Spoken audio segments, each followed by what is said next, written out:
How to close your Costco Citi Card account. Let's get started.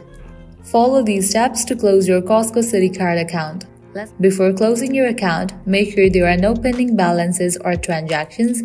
Pay off any outstanding balances to avoid additional fees or charges.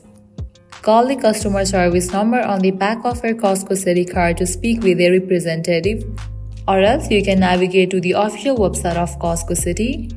In the website of Costco Citi, you will find the contact number.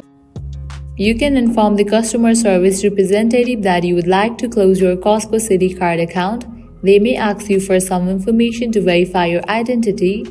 Follow any instructions provided by the representative. This may include confirming your decision to close the account, providing additional information, or returning the card if requested. After closing the account, ask for confirmation that the account has been closed successfully. It's a good idea to keep a record of this confirmation for your records. If you haven't done so, cut off or destroy your Costco Citi Card to prevent it from being used fraudulently. After closing the account, monitor your credit report to ensure that the account is reported as closed.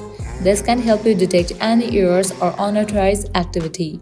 By following these steps, you should be able to close your Costco Citi Card account efficiently and effectively. If this video was helpful, don't forget to like, share, and subscribe to our channel. Thank you.